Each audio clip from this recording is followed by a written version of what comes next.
The sirens were screaming outside my house and my blood went cold. I stood frozen on my porch, watching the police pull up while Linda Matthews, our HOA president, pointed at me with a wild look in her eye and shouted that I was dangerous, that I had threatened the neighborhood. Just minutes earlier, she'd smashed my gate with a hammer, and now here she was painting me as the villain. That was the moment I realized this wasn't just petty harassment anymore. This was war. My name is Michael Turner. I live in Maplewood Estates, a quiet suburb in Texas that was supposed to be the dream place for my wife Laura, our little girl, and me. We bought our house with every last penny of our savings. I thought we'd found peace. Instead, we found Linda.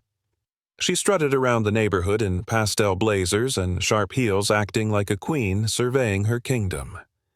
As the HOA president, she wielded her authority like a weapon. The very first week she sent me a letter, "Your grass exceeds regulation height." 2 inches too tall, apparently. A $200 fine. I thought it was a mistake. Maybe she was just a little too by the book. But then she showed up at my door, tapping her clipboard with a manicured finger and saying, "If you don't repaint your fence in the approved shade of beige, we'll escalate this. Do you want that kind of trouble?" I wanted to laugh at the absurdity of it, beige, but Laura tugged my arm. Whispered, "Let's just do it. We don't want enemies." So I swallowed my pride, spent the money, and repainted. I figured better to keep the peace. But peace was never what Linda wanted. One Saturday morning, I found her in my backyard. Yes, my backyard camera in hand, snapping pictures of my rose bushes.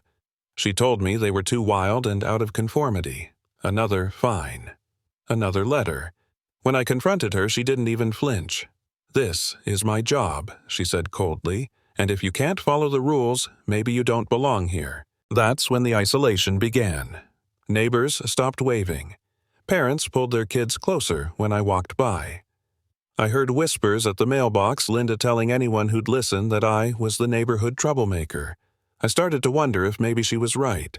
Was I making it worse by pushing back every letter, every threat, every dollar lost? It chipped away at me. One night I sat in my garage, the smell of oil and dust thick in the air, staring at a stack of fines.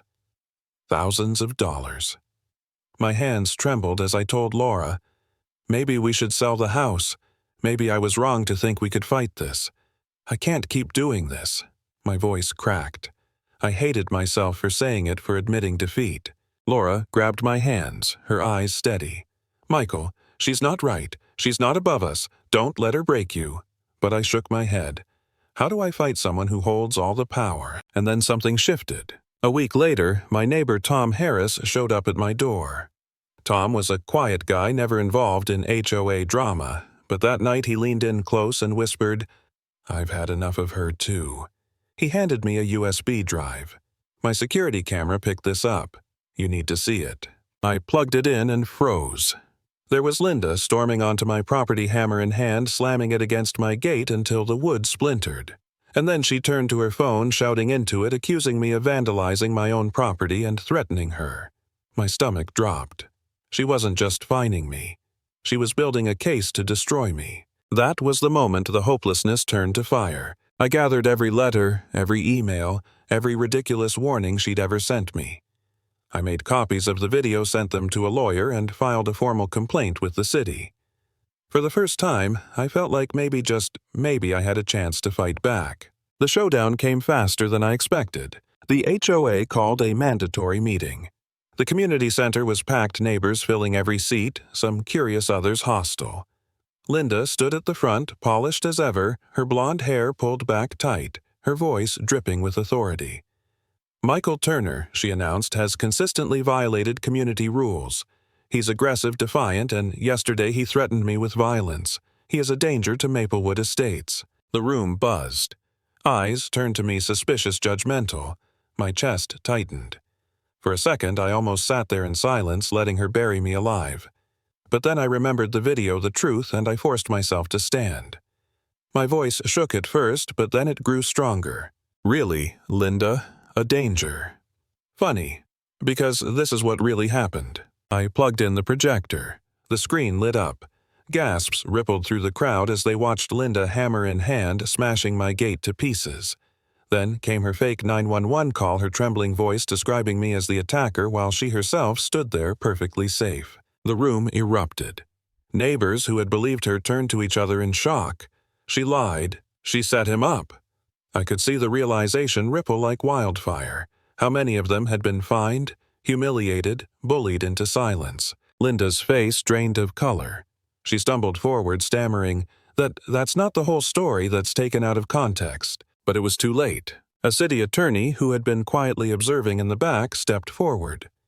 Mrs. Matthews, this video combined with the formal complaint filed constitutes vandalism and a false report to law enforcement. Effective immediately, you are suspended from your role as HOA president pending investigation. The words cut through the room like thunder, and then came the sound I'll never forget, the click of handcuffs. The officers who'd arrived with the attorney moved in, reading her rights as she tried to wriggle free, her voice breaking into desperate pleas. Wait. No, this is a mistake. I was protecting the community, but no one believed her anymore. I stood there, silent, heart pounding, watching the woman who had tormented me for months shrink into nothing. Neighbors glared at her with disgust, some even whispering apologies in my direction. The balance had shifted. The queen of Maplewood Estates had just been dethroned in the ugliest way possible. And me, I didn't feel victorious. Not exactly. I felt free. The weight that had sat on my chest for months finally lifted as Linda was led out of the building, her perfect facade shattered. That night, as the noise of the meeting still echoed in my head, I realized something simple: and sharp power built on lies always collapses. It just takes someone willing to stand up and expose it.